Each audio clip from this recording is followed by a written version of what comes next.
Welcome back, Guy. You've been on your travels. I have, yes. Yeah, buongiorno. Buongiorno, where you been? Egypt.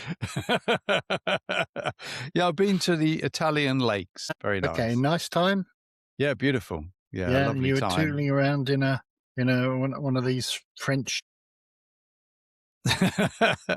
Well, yeah, it was a Nissan Duke, to be honest, but yeah, car hire, which is the subject of a pod altogether, hiring cars, but that's another story. But yeah, lovely time. We managed to drop into 5 of the lakes in that area, and then drop down south to Milan for a couple of days at 33 degrees centigrade. Sounds Yeah, lovely. It was lovely, thank you.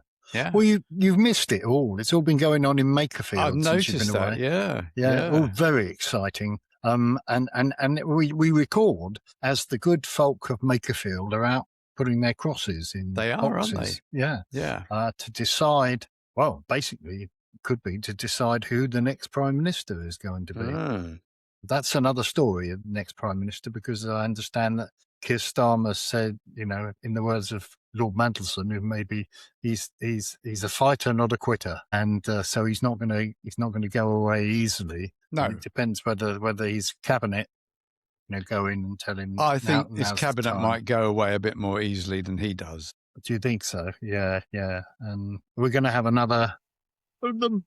I'm delighted with the best job of my life. We're going to have one of that. I hope we don't get crying in Downing Street, because it'd be a bit undignified.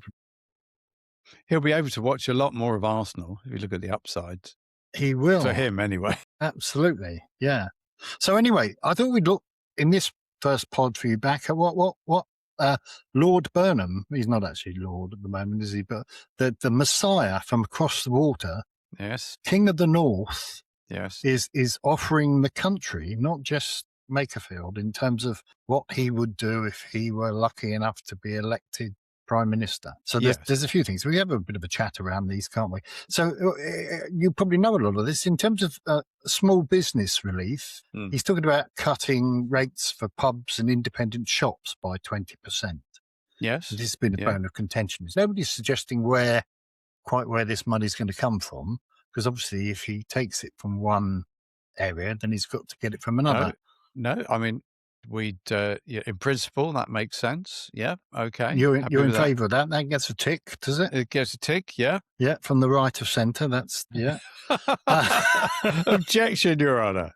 You'd be pleased with that. For the centre of common sense. Okay. And what they're calling a wealth overhaul is talking about replacing council tax with a land value tax. All right. And adding a wealth tax into it, which I found quite... The figure that they're talking about in terms of revaluing property is 0.48% of the value of the property each year. So I don't know, about 0.5% of the value of your property as an annual tax. So I don't know, I'm not asking you figures, but how would that, off the top of your head, be better for you or worse for you in terms of what you're paying at the moment? Well, I suppose it depends what they value my house at, but it probably would be a little bit more, right. I think. Okay. Yeah, a little bit. Difficult to say, isn't it? Yeah. Okay. So the only drawback to that is one would assume that they're going to have to fairly regularly revalue properties or take them up in line with the value of properties, because you can't, if you let it stagnate, there's no different council tax in that regard, but if you let it stagnate, then you're not going to get the value of, can't have it going up and down all the time, I guess, but if you regularly revalue, then you're going to keep pace with the value of property. Yeah, this sounds a little bit like that leaked note where McFadden does. All the cabinet said that all the cabinet does is sit around the table thinking about how they can come up with new taxes to pay welfare bills, doesn't it? Well, I think that's a bit cut again from our representative from the right of centre. No, that was from the Labour, whatever he is. Not from me. Yeah. I'm just quoting McFadden. McFadden and Whitehead, Pat McFadden, isn't it? Yeah. McFadden, he said that, didn't he? Because that's on the record. He did. Well, you're right, it's not me. He supposedly said that. Yeah, I said it. Well, no, he did say it because it's on those papers they released as part of the Mandelson thing. Because he's 0.48? Yeah.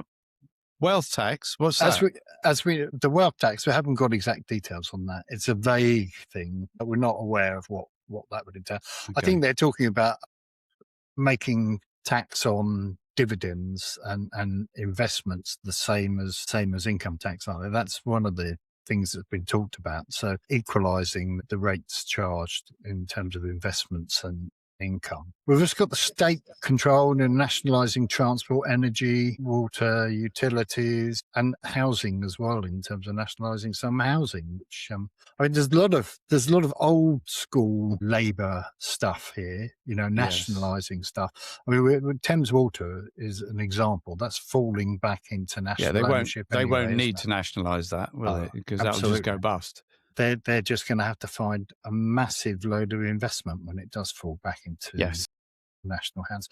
Although what I was looking at yesterday, there was a report yesterday, because they were talking about Thames Water, that was suggesting that even if it falls back into government hands, that they're then going to try and put it out to tender to get somebody else to take it on, which I guess would involve huge government subsidies to get any company to take it on again and run it.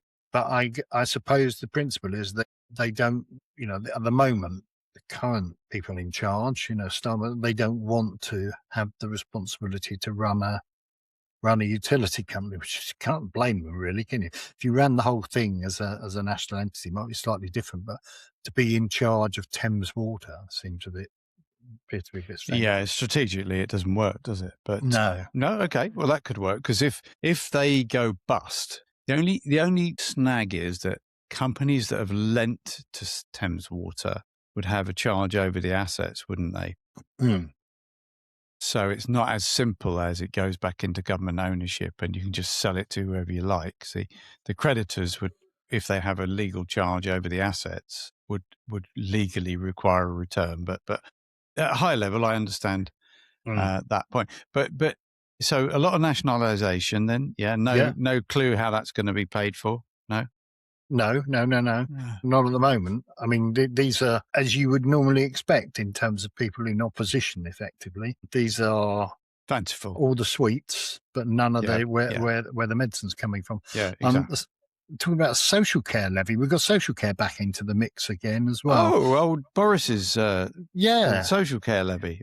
Social care levy. He's talking about scrapping inheritance tax, which will please your people. That'll be quite a nice knock on, but having people pay for their own care effectively as a levy during the course of their working life.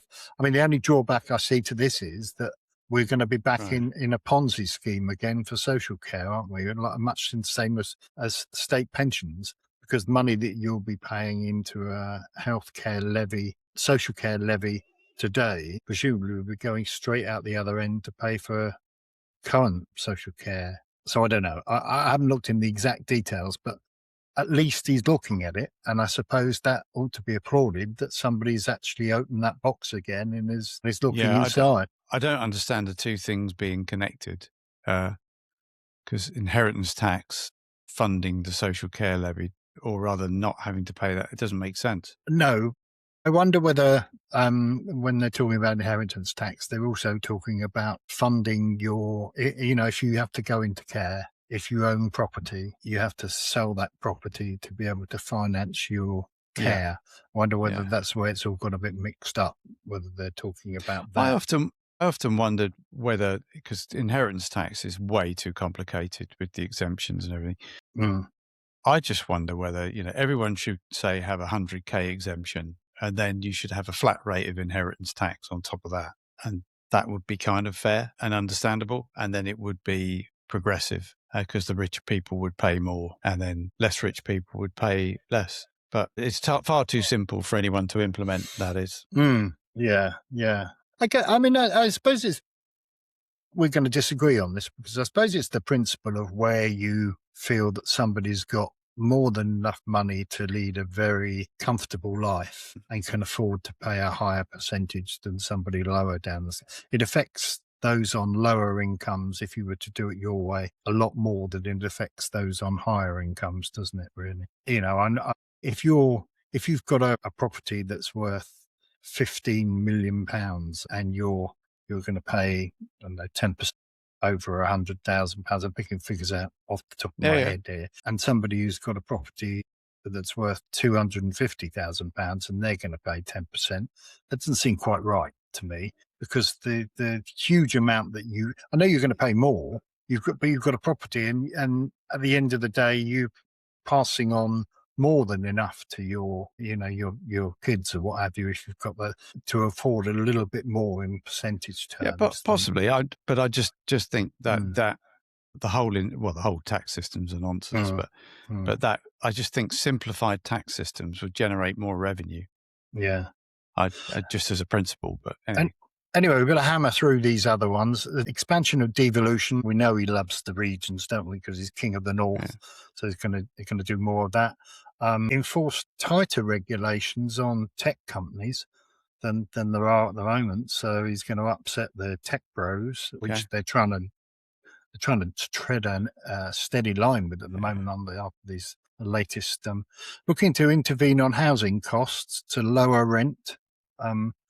And increase construction and decrease public sector costs. I'm guessing we're looking at rent controls. Do you remember we used to have rent controls many years ago? Well, they've got them in Scotland, haven't they? Have they? Oh, okay. Yeah, So he's just following the Scottish idea. Yeah. Flood resilience. Yeah, I mean, nobody could argue with that, could they? At the end of the day, and he's also talking about providing compensation. This is interesting. It's come up, or cheaper travel. I'm not sure that will be much of a compensation for the WASPy women. You remember the WASPy women? These are the women who are the women who say they weren't informed in time to make necessary adjustments in respect of a longer period between when they thought they'd retire and when they could actually retire. And so I'm not sure whether an extra bus pass would compensate them for, you travel further abroad. I suppose the devil's in the detail in that regard, but I think I don't know how many, now being a cynic, putting my cynical hat on, I don't know how many WASPy women there are in Makerfield, but maybe it's an area where, could make a difference in terms of the I'm sure number of that's it. people I who mean, vote my view of these ideas is some of them are very left wing and what you'd expect. But I think all of that's fine. Yeah, put it in a manifesto, call a general election, and ask the country what they think. Yeah, I think no way, I think it's outrageous that we've had this discussion before, that this whole situation could lead to the coronation, let alone a leadership contest, of somebody who's far left of centre than the Prime Minister, who hasn't got a mandate for any of this stuff, and is actually, if this is him saying what he'd do for the country, well, no one's asked him to be Prime Minister, thanks very much. No. So all of that, if he thinks it's that good, put it to the country and let the country decide. No, I'm an element of agreeing with you on that. I don't think it ought to happen. I don't think we ought to be in this position. Yeah. And I think it's ridiculous, but it's quite interesting to a degree, isn't it, that the force of personality seems to be the thing that's driving it all forward, because he's not putting forward anything there's no detail or anything that's radically different or has offered any idea as to how it's all going to be funded. People are just voting on a wish and a prayer but we'll no doubt find out in a few hours' time as to whether he's been successful in jumping the first hurdle.